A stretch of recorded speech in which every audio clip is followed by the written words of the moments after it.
Assalamualaikum warahmatullahi wabarakatuh.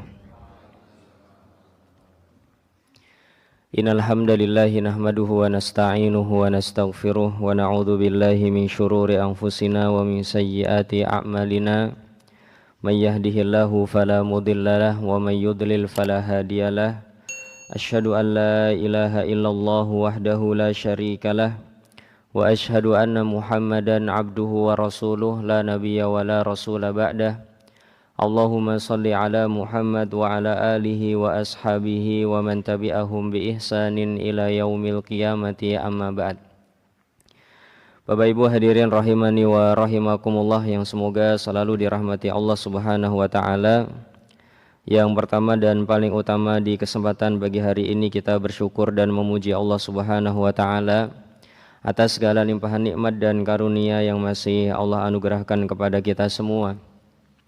Salawat beriring salam semoga selalu tercurah dan terlimpahkan kepada uswah hasanah kita Nabi besar Nabi Agung Muhammad sallallahu alaihi wasallam beserta keluarga, sahabat dan orang-orang yang mengikuti beliau dengan baik hingga akhir zaman nanti. Bapak Ibu yang dimuliakan Allah Subhanahu wa taala, kita masih membahas tentang bab kesabaran dan kita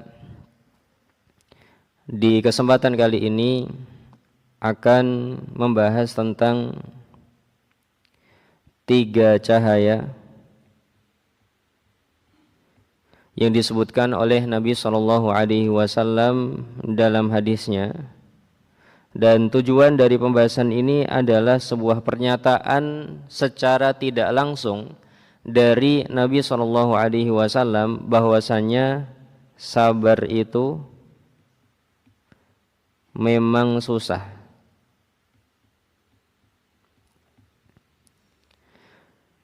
Sekali lagi Bapak Ibu yang dimuliakan Allah Subhanahu wa taala, pembahasan kita di kesempatan pagi hari ini adalah 3 cahaya di dalam Islam yang disebutkan Nabi SAW dalam satu hadisnya. Dan tujuannya Nabi SAW ingin menyatakan bahwasannya sabar itu memang susah, memang berat dan tidak mudah. Baik, semoga Allah Subhanahu wa taala memudahkan kita untuk memahami pembahasan ini dan semoga kita dimudahkan oleh Allah Subhanahu wa taala untuk bisa memahami dan mengamalkan dengan baik Bapak Ibu. Amin ya rabbal alamin. Baik, Nabi SAW di kesempatan yang lalu sudah mengatakan bahwasanya at-tuhuru syatrul iman. Kesucian itu adalah setengah dari keimanan. Kemudian walhamdulillahi tamla'ul mizan. Ucapan alhamdulillah yang dihayati dengan hati, bukannya sekedar gerakan lisan yang dipahami maknanya, maka itu bisa memenuhi timbangan, yang mana kemarin timbangan Allah Subhanahu wa taala bisa untuk menimbang langit dan bumi. Jadi timbangannya sangat besar sekali dan alhamdulillah bisa memenuhi timbangan tersebut. Kemudian wa subhanallahi walhamdulillahi, kalimat subhanallah walhamdulillah bisa memenuhi langit dan bumi. Kemudian beliau mengatakan wassalatu nurun wassadaqatu burhanun wassabru diyaun.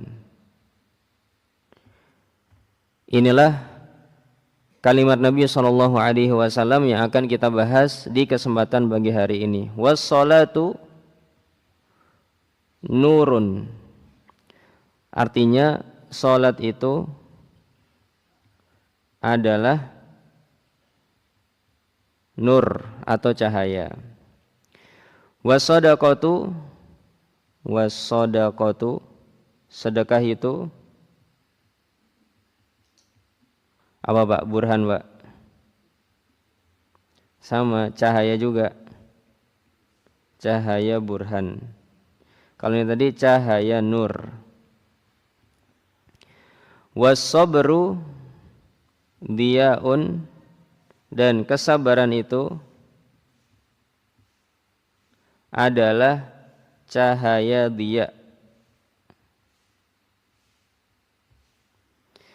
Apa nanti bedanya cahaya burhan, cahaya nur, cahaya burhan, cahaya diya? Apa bedanya akan kita bahas di kesempatan pagi hari ini.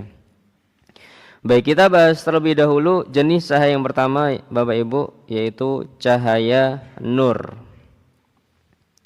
Cahaya yang sifatnya nur ini Bapak Ibu, atau namanya nur ini adalah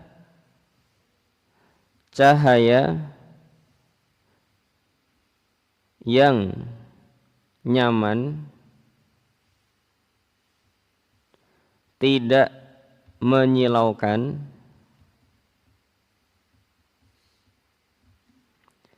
tidak membuat kulit terbakar, tidak ada teriknya, dan tidak membuat orang kepanasan. Ini adalah karakter dari cahaya nur. Cahaya nur adalah cahaya yang nyaman, tidak menyilaukan, kita mandang aja bisa. Tidak membuat kulit terbakar, terang kita bisa melihat gara-gara cahaya tersebut, tapi kulit kita nggak terbakar. Kemudian tidak ada teriknya, dan tidak membuat orang kepanasan. Nggak usah pakai SPF ataupun yang semisalnya, ataupun sunblock, nggak perlu, karena cahaya yang sifatnya nur ini tidak membuat kulit terbakar. Allah Subhanahu wa taala berfirman dalam surat Yunus ayat ke-5, huwallazi ja'ala asy-syamsa diya'an wal qamara nuron. Nah, atau mungkin sebelum bahas surat Yunus ayat 5 ini Bapak Ibu, contohnya apa? Ya, contohnya apa? Apa Pak, Bu? Contoh cahaya yang nyaman, tidak menyilaukan, tidak membuat kulit terbakar, tidak ada teriknya, tidak membuat orang kepanasan. Cahaya apa Pak? Ya, cahaya bulan, cahaya lampu kita nih. Ya, kita bisa melihat gara-gara lampu ini, ya. Namun kulit kita nggak terbakar, kita nggak keringetan, ya.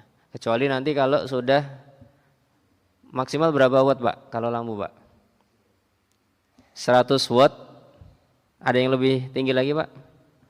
Berapa Pak? Atau sokle itu Pak? Berapa watt itu?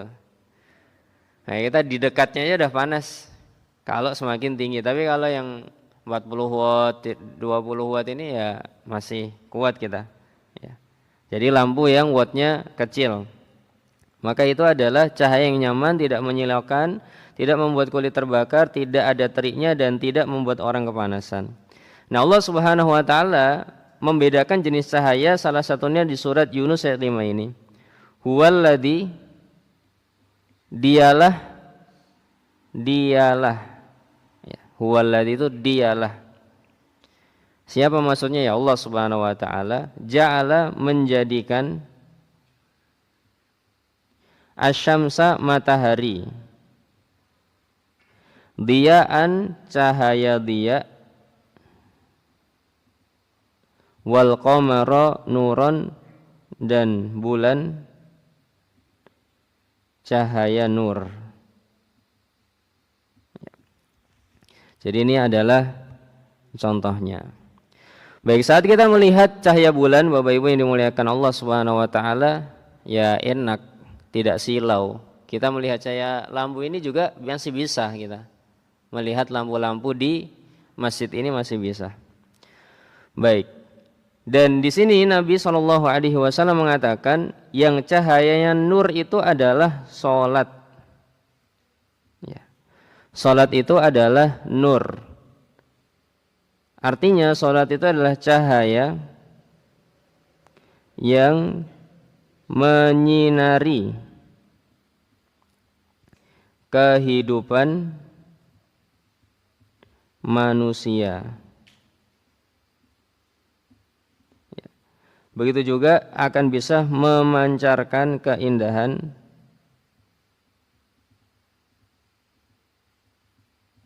dan ketenangan.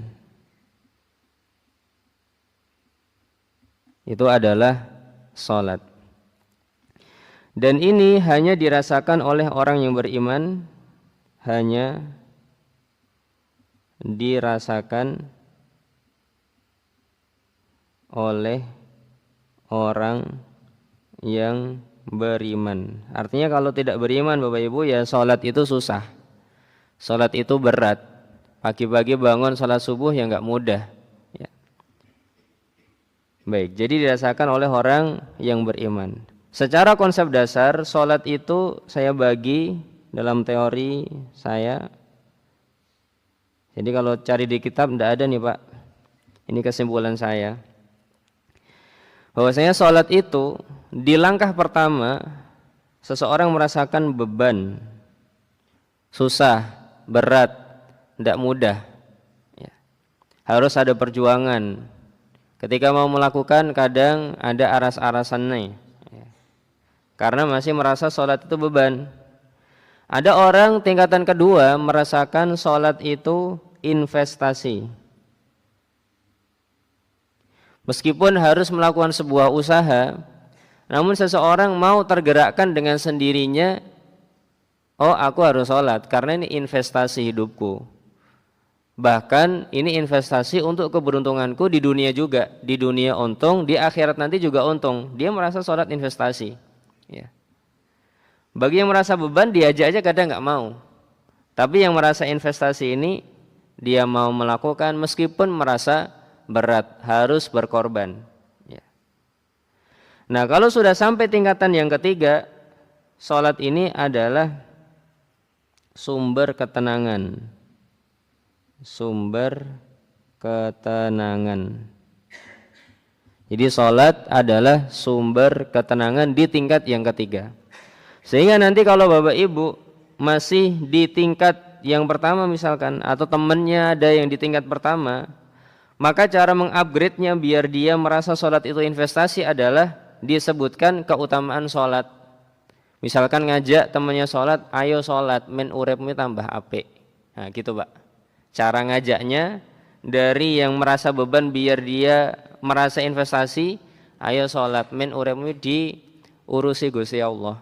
Ya.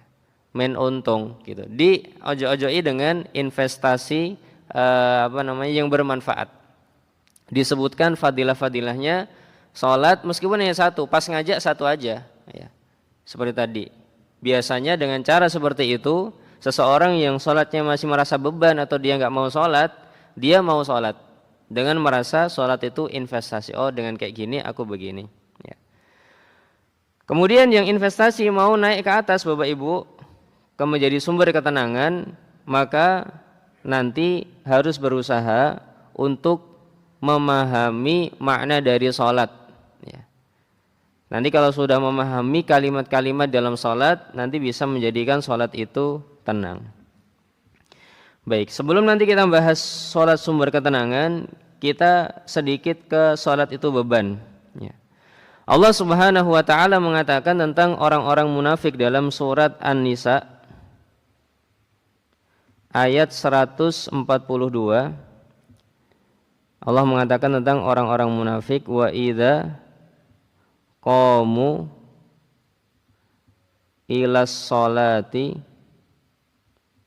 qamu kusala. Ya, salah nulisnya. Kusala. Wa idza qamu artinya jika mereka berdiri salat, ya, jika mereka berdiri ila sholati ke salat. Maksudnya untuk melaksanakan salat, qamu mereka berdiri kusala dengan malas. Ini bagi yang merasa bahwasanya salat itu adalah beban. Contohnya orang-orang munafik, naudzubillahi min dzalik, karena mereka kalau mau salat saja sudah merasa malas. Adapun siapa yang bisa kita contoh salat itu menjadi sumber ketenangan, maka jawabannya adalah ya, Nabi SAW. Beliau sudah menjadikan salat itu sumber ketenangan. Beliau mengatakan ju'ilat qurratu aini ja'alat qurratu aini fis sholati. Ya. Ju'ilat qurratu aini fis sholat artinya Allah menjadikan sholat sumber kebahagiaan dan ketenangan bagiku. Hadis riwayat Imam An-Nasa'i nomor 3940. Jadi ini Nabi SAW sudah menjadikan sholat itu sumber ketenangan. Kalau beliau sudah galau, sudah bingung, maka beliau sholat.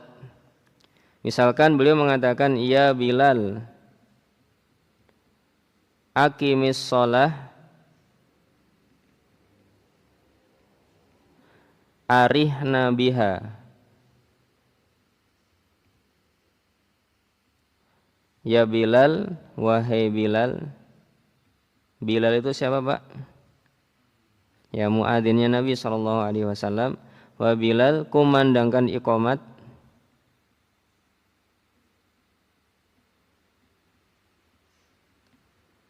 Buat kami istirahat dengan sholat.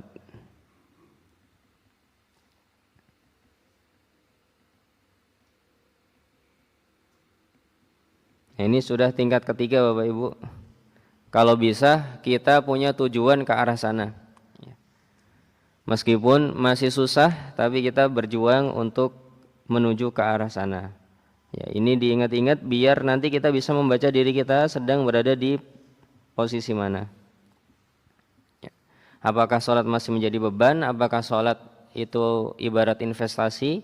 Ataukah sholat menjadi sumber ketenangan? Nabi SAW kalau sudah susahnya ke tingkat yang lebih tinggi, beliau sholat. Hudzaifah radhiyallahu anhu mengatakan, kana an-nabiyyu sallallahu alaihi wasallam idza hazabahu amrun shalla. Artinya kebiasaan Nabi sallallahu alaihi wasallam jika sudah dirundung masalah maka beliau sholat. Ini Nabi sallallahu alaihi wasallam. Bahkan di sebagian hadis yang lainnya seperti di perang Badar, ketika beliau berpikir ini kalau pakai usahanya manusia sendiri melawan orang-orang kafir Quraisy 333 melawan 1000 pasti kalah nih. Maka beliau sholat aja. Ya, beliau mengatakan, ya Allah, apabila Engkau tidak menolong kami, maka Engkau tidak akan pernah disembah selama-lamanya di bumi ini. Dan kita pun tidak akan ada kajian, Pak. Ya. Jadi Nabi SAW mengatakan seperti itu. Ya Allah, kalau Engkau enggak menolong kami saat ini di perang Badar, kemudian kita kalah, Engkau tidak akan pernah disembah selama-lamanya di muka bumi. Ya, dan kita tidak akan ada kajian hari ini. Maka Nabi SAW hanya sholat. Ya. Dan kata Ali bin Abi Thalib, ma ra'aina lailata badrin illa wa nahnu naimun. Tidak ada seorang pun di perang Badar malam harinya kecuali pada tidur semuanya. Illa Rasulullah sallallahu alaihi wasallam, ya, kecuali Nabi sallallahu alaihi wasallam yusalli yad'ullaha. Ya, beliau salat dan berdoa kepada Allah Subhanahu wa taala. Jadi kalau sudah dirundung masalah beliau salat. Baik. Sehingga Bapak Ibu, apabila salat sudah dijaga dengan baik oleh seseorang, maka akan menjadi sumber penerang dalam kehidupannya. Jadi kalau kita sudah bisa menjaga sholat, maka kita akan bisa menjaga atau punya sumber penerangan dalam kehidupan, bisa berpikir logis, tidak gerusa-gerusu, ya. Bisa tenang kalau sholatnya sudah mulai baik. Bahkan sholat itu bisa berpengaruh bukan saat sholatnya saja, Pak. Jadi pas kita sudah selesai sholat akan berpengaruh juga. Syekh Muhammad bin Shalih Al-Utsaimin mengatakan, fahiya nurun lil insani, fahiya nurun lil insani fi jami'i ahwalihi, fi jami'i ahwalihi. Apa artinya? Salat itu adalah cahaya penenang bagi manusia dalam seluruh kondisinya.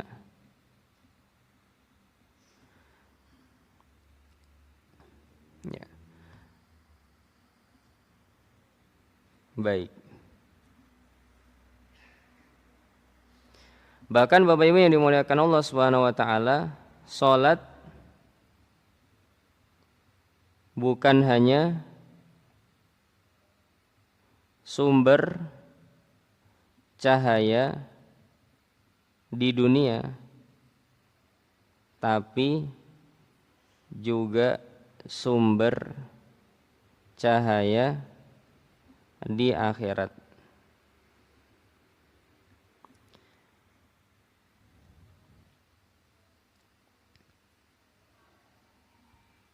Atau sebelum di akhirat, di kubur, ya, di kubur. Di alam kubur juga menjadi sumber cahaya kalau seseorang sholat. Abu Darda radhiyallahu anhu mengatakan, sallu rakaataini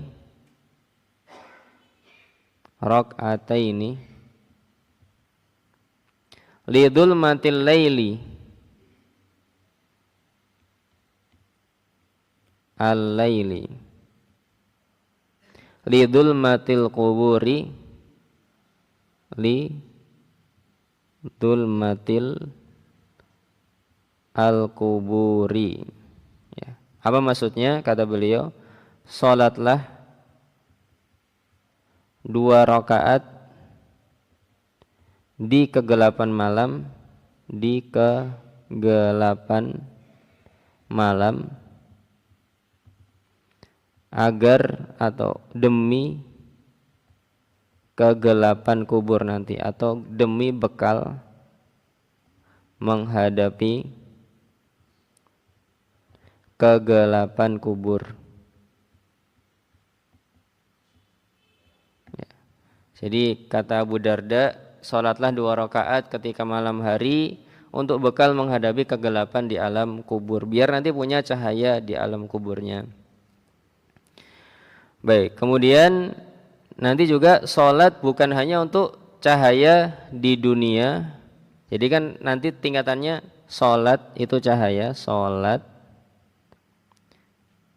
adalah cahaya. Kapan? Saat sholat, di luar sholat,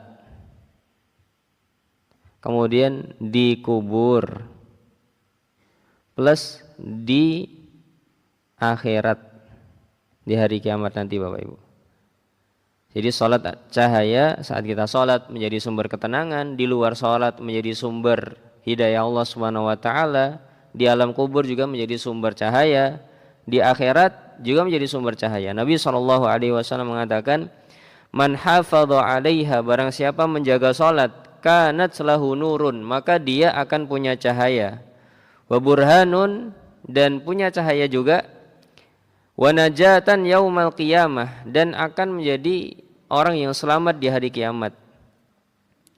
Wa man lam yuhafid 'alaiha, barang siapa tidak menjaga salat, lam yakun lahu nurun wala burhanun, dia tidak akan punya cahaya, ya.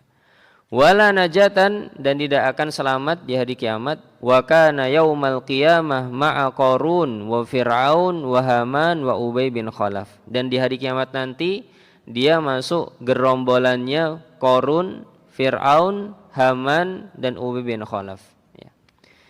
Ini pembahasan yang pertama tentang cahaya yang berasal dari sholat, nurun. Baik, sekarang kita beralih ke yang berikutnya Bapak Ibu, burhanun, cahaya burhan. Apa bedanya cahaya nur dan cahaya burhan? Ya.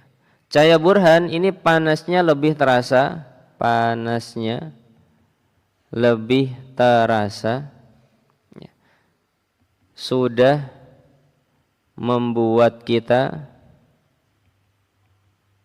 melepas jaket. Ini bahasa mudah saya. Sudah membuat kita melepas jaket meskipun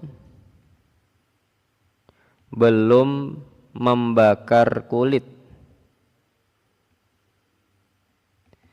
Contohnya apa nih Pak? Panasnya lebih terasa, sudah membuat kita melepas jaket meskipun belum membakar kulit. Cahaya apa Pak? Cahaya matahari kapan? Siang apa malam? Ya, untuk burhan ini adalah cahaya matahari di awal-awal terbitnya. Jadi contohnya adalah contoh cahaya matahari pagi. Kita ndak usah pakai sunblock, nggak usah pakai apa-apa, ndak gosong kulit kita. Tapi sudah membuat kita melepas jaket, sudah mulai sumuk dikit-dikit. Itu disebut dengan burhan. Ada ndak nyamannya sedikit, ya. Terus kenapa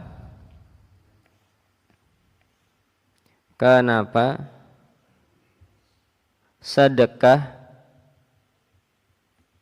diibaratkan dengan cahaya burhan yang ada panasnya dikit, membuat kita agak gerah dikit?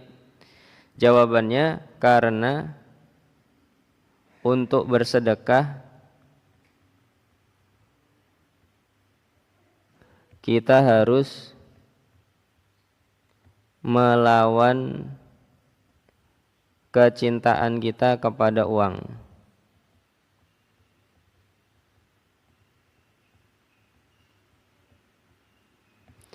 Jadi ini tidak mudah Bapak Ibu. Kalau sebagian orang yang sudah terbiasa bersedekah, maka sedekah ya mudah, ya. Sudah menjadi lebih mudah. Sudah terbiasa, sudah punya daya tahan pada dirinya untuk bersedekah. Tapi bagi yang baru memulai ini susah sekali, ya. Bagi yang baru memulai untuk bersedekah itu sangat susah sekali. Kenapa? Karena kita sangat cinta harta. Sebagaimana dikatakan oleh Allah Subhanahu wa taala dalam surat Al-Fajr ayat 20 QS. Al-Fajr ayat 20 Allah Subhanahu wa taala mengatakan wa tuhibbuna al-mala hubban jamma wa tuhibbuna al-mala hubban jamman. Artinya, dan kalian cinta harta dengan cinta yang luar biasa. Jadi ini tabiat manusia, semua manusia itu cinta dengan harta. Untuk bersedekah, maka seseorang harus bisa menahan panasnya rasa yang ada di dalam dirinya. Terkadang ada orang yang tidak suka untuk bersedekah kalau dia belum terbiasa. Baik. Dan ketika seseorang mampu bersedekah, ketika seseorang mampu bersedekah,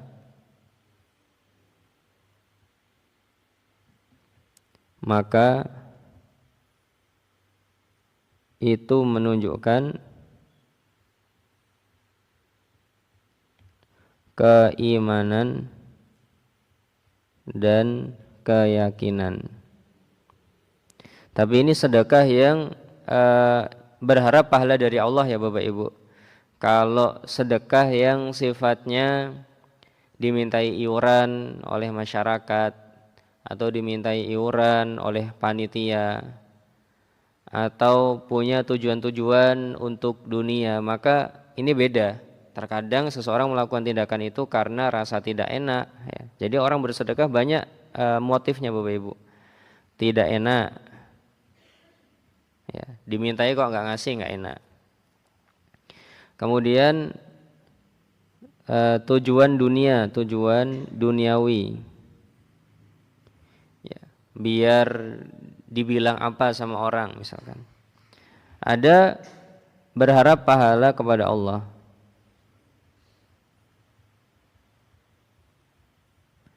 Nah, bagi yang ketiga ini Bapak Ibu, ini juga susah. Meskipun yang lain juga susah. Ini seorang mengeluarkan hartanya gara-gara tidak enakan pun tidak enak. Ini berat juga, Pak. Ya. Ada rasa gerahnya sedikit. Tujuan duniawi juga sama. Ya, sayang sebenarnya saya itu, gitu ya. Untuk tujuan duniawi. Untuk berharap kepada Allah Subhanahu wa taala juga sama. Semuanya ini punya rasa tidak nyaman di dalam diri kita. Karena memang kita harus memerangi rasa cinta kita kepada harta benda. Ya. Bahkan sebagian ayat zuyyina linnasi hubbus syahawati minan nisa'i wal banin wal qanatir minal wal amwal, gimana ayatnya? Kata Allah Subhanahu wa taala, zuyyina linnasi, zuyyina linnasi. Ya, ini karakter juga manusia Bapak Ibu kita. Kata Allah Subhanahu wa taala, dibuat indah untuk manusia. Dibuat indah untuk manusia. Cinta syahwat dari wanita, punya anak-anak ya, pengen punya istri, pengen punya suami, itu rasa cinta otomatis dalam diri kita. Pengen punya anak juga sama. Wal qanatiril muqantarati minad dhahabi wal fiddati. Dan kecintaan untuk punya harta benda yang banyak dari emas-emasan, perak-perakan, al-khail, kuda-kudaan. Kalau sekarang bukan khail, mobil-mobilan, tapi mobil beneran bukan mainan, Pak ya. Ya, mobil-mobilan. Ya. Al-musawwamati wal an'ami, binatang ternak, wal harsi, tanah pekarangan, tanah persawahan. Ini kata Allah Subhanahu wa taala semua suka. Ada yang tidak suka, Pak? Tidak ada di sini. Semua suka punya istri, punya anak, punya harta benda yang banyak, punya mobil-mobilan tapi beneran, ya. Punya binatang ternak, punya tanah pengarangan dan pertanian. Semuanya suka. Tidak ada yang nggak suka. Ya, kata Allah, dzalika mataul hayatid dunya. Itu adalah hiasan kehidupan dunia. Wallahu indahu husnul ma'ab. Tapi Allah mengingatkan di sini, tapi ingat nanti di akhirat ada yang lebih baik lagi bagi orang-orang yang baik gitu, Pak. Jadi itu sudah baik di dunia, kalian suka kan gitu. Jangan lupa nanti di akhirat ada yang lebih baik daripada itu semua. Jadi ini pengingat dari Allah Subhanahu wa taala, sudah mengatakan bahwasanya ya ini sebuah norma, sesuatu yang normal kalau kamu cinta hal-hal seperti ini. Tapi ingat nanti di akhirat ada yang lebih baik lagi. Saya punya tawaran-tawaran yang lebih baik lagi di akhirat begitu. Baik, ini surat apa ini? Surat Ali Imran ayat 14. Baik, jadi kalau seseorang sudah bisa mengeluarkan hartanya untuk mengharapkan pahala dari Allah, untuk menolong agama Allah Subhanahu wa taala, maka menunjukkan keimanan dan keyakinannya bahwasanya nanti akan ada balasan yang lebih baik lagi. Bahwasanya dengan bersedekah Allah akan membalas, ya. Sedekah tidak akan mengurangi harta, itu butuh keyakinan, ya. Kalau belum nyoba, belum mempraktekkan, tidak bisa percaya. Masa sedekah kok enggak ngurangi harta? Saya bersedekah uangku 10.000, saya keluarin 1.000 jadi 9.000, ya. Itu logikanya seperti itu. Tapi kalau sudah mau, menunjukkan akan ada keimanan itu di dalam hatinya. Baik, kemudian yang terakhir Bapak Ibu, jenis cahayanya adalah diya, yaitu bahasa Arabnya an-nurul ladzi yasruhu fihi naw'un minal hararati wal irhaq. Ya, an-nur alladzi yasruhu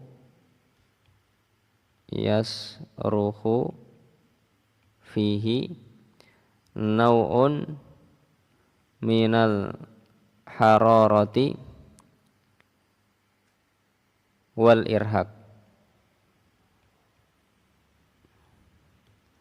Artinya adalah cahaya yang membawa panas dan rasa tidak nyaman. Ya, cahaya matahari pagi banyak orang yang masih kuat untuk berada di bawahnya. Tapi kalau sudah siang hari jam 12 siang misalkan, maka seseorang bisa pingsan kalau di bawah terik matahari gitu ya. Baik, jadi ini cahaya yang panas dan bisa membakar. Panas dan bisa membakar. Baik. Kemudian kenapa kesabaran kok diibaratkan dengan dia? Kenapa kesabaran diibaratkan dengan dia? Maka jawabannya karena sabar itu tidak mudah. Ya. Seseorang saat bersabar ibarat manusia yang sedang berada di bawah sinar matahari jam 12.00 siang. Ya. Jadi kenapa Nabi SAW mempermisalkan sabar itu dengan dia? Jawabannya karena sabar itu tidak mudah. Seseorang saat bersabar itu ibarat manusia yang sedang berada di bawah sinar matahari jam 12 siang. Jadi kalau ada sebagian mengatakan tidak mudah Ustaz sabar, jawabannya benar. Tidak semua orang itu tahan Pak jam 12 siang di bawah terik matahari. Sabar itu susah Ustaz, membuat saya gerah. Ya. Saya lagi marah-marah suruh sabar, sama Pak. Ya. Gerah, keluar keringat kalau kita jam 12 siang di bawah terik matahari pagi. Karena memang harus menahan panasnya kesabaran itu. Ya, jadi sedang terbakar, dalam tubuh kita ada yang sedang terbakar, ibaratnya begitu, nahan emosi dan yang semisalnya, tidak mudah. Kemudian sebagian ulama juga mengatakan sabar dalam ketaatan dan tidak bermaksiat lebih panas dalam tanda petik daripada sabar untuk tidak protes kepada Allah Subhanahu wa taala. Orang-orang yang tidak sholat, orang-orang yang tidak beragama Islam masih bisa sabar dan tidak protes kepada Allah Subhanahu wa taala, Pak. Tapi untuk sabar dalam ketaatan, tidak bermaksiat kepada Allah, itu lebih susah. Maka kalau Bapak Ibu dimudahkan sabar dalam ketaatan, dimudahkan sabar dalam tidak bermaksiat, maka harus disyukuri. Katakan, ya Allah, aku bersyukur kepadamu atas taufik dan kemudahan yang kau berikan. Ya. Karena itu bukan karena kemampuan kita, tapi karena pertolongan dari Allah Subhanahu wa taala. Ya, meskipun semuanya ini panas, Pak, ya, tidak ada yang nggak panas di sini. Sabar dalam ketaatan panas, ya, bikin gerah. Sabar dalam tidak bermaksiat juga panas, bikin gerah. Sabar untuk tidak protes kepada Allah Subhanahu wa taala juga sama, ya, berat juga. Ya. Jadi tidak ada seorang pun yang mengatakan sabar itu mudah. Ya, semua mengatakan sabar itu susah. Bahkan Nabi SAW mempermisalkan dengan panas matahari di siang hari yang membuat kita berkeringat. Ya. Tapi Bapak Ibu yang dimuliakan Allah Subhanahu wa taala, apabila seseorang sudah bisa sabar dengan taufik dari Allah, ya, memang tidak mudah,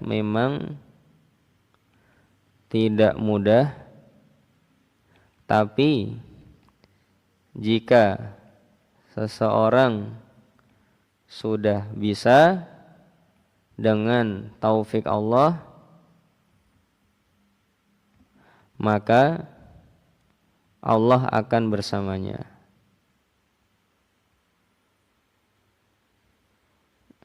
Akan menolong seseorang yang bersabar dalam ketaatan kepada Allah untuk tidak bermaksiat dan tidak protes kepada Allah Subhanahu wa taala, karena innallaha ma'as sabirin. Allah menyatakan innallaha ma'as sabirina. Ya, tidak mudah memang, ya. Tapi Allah akan bersama dengan orang-orang bersabar. Plus dia akan mendapatkan pertolongan.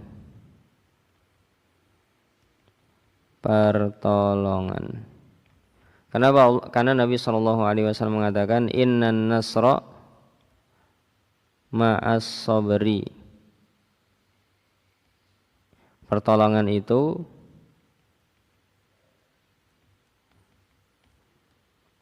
harus dengan kesabaran.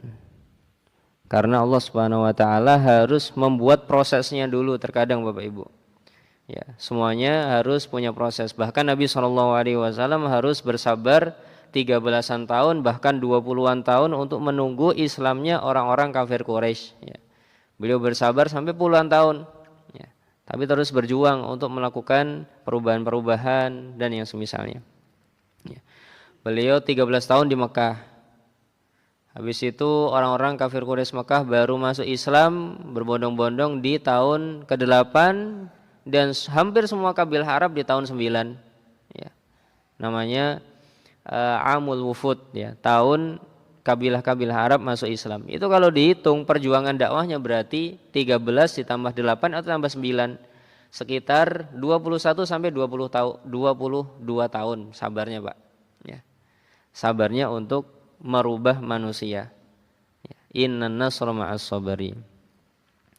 Baik, dan kalau kita bisa sabar nih, Pak, menahan panasnya kayak gini, kita akan menjadi manusia berkelas,